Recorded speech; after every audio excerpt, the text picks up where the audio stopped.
Nemesis at Alton Towers Resort is currently undergoing a huge transformation, with around 90% of its original coaster track and supports being replaced. The park is set to open the reimagined version of this classic ride in time for the 2024 season, and in today's video we're taking a look at all of the latest news and developments surrounding the retracking work.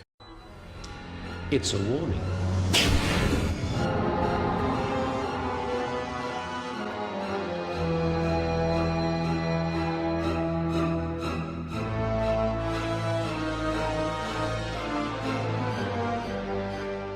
So it's been nearly 2 months now since Alton Towers closed for its main season, and we have seen huge amounts of progress on the preparation and track removal works on Nemesis. Large amounts of the ride have now been removed, and preparation is well underway to remove the track from some of the more difficult areas, such as the vertical loop, which is now fully covered with scaffolding.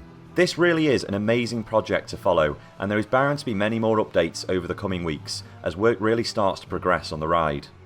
I've made a full video with all of the technical planning details, which I will link below as well, just in case you've missed it. So as discussed, we have seen huge amounts of track removal already, and the latest images that we have are credit to Charlie Parsons from the Alton Towers News and Discussions group on Facebook.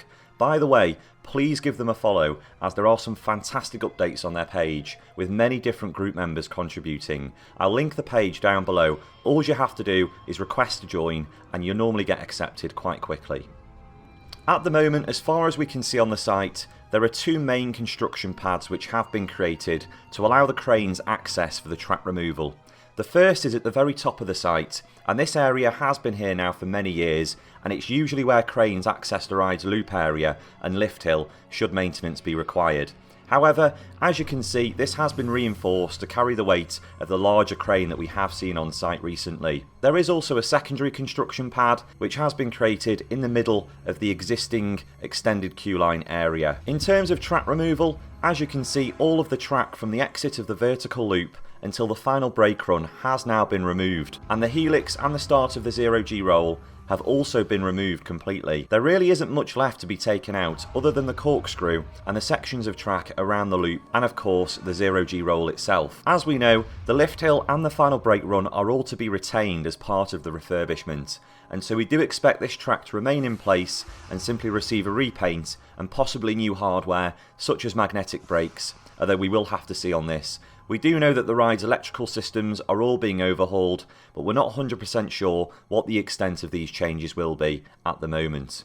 As we can see, at the moment the track sections are being removed one by one and then stored in what was previously a staff car park. They're then being taken away on lorries, and it would be great to see some of the track kept at the park, as many have suggested that this could be placed in the queue lines as a nod to the original ride, and additional theming as well. However, it does look like all of the track is being sent for scrap, although we're unsure on the company who is scrapping the ride, and it still is possible that the park could cut down some of the track sections and create ride merch with this, similar to what Blackpool Pleasure Beach have previously done with their Big One track sections after they began their own retracking project on the Big One. Now, the track from Nemesis is mostly being removed intact. However, we do know that some of the Nemesis track sections, particularly in the high stress areas of the ride, were welded together in the past, and so some of these are having to be cut out rather than being simply unbolted.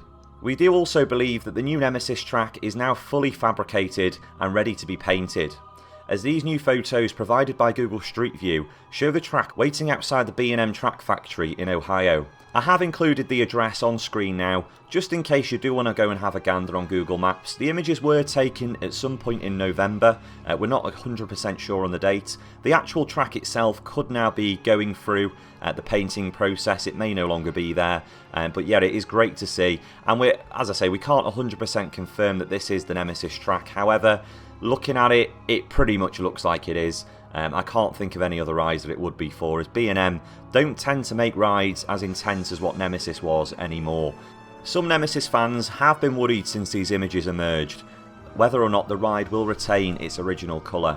Don't fear, as the planning application states that the new ride will maintain the same visual style as the old track, and the track seen in the photos, as I say, it is awaiting the paint shop, and it's not yet been painted at all, hence its bare metal appearance at the moment. So that's really all of the updates that we have for now.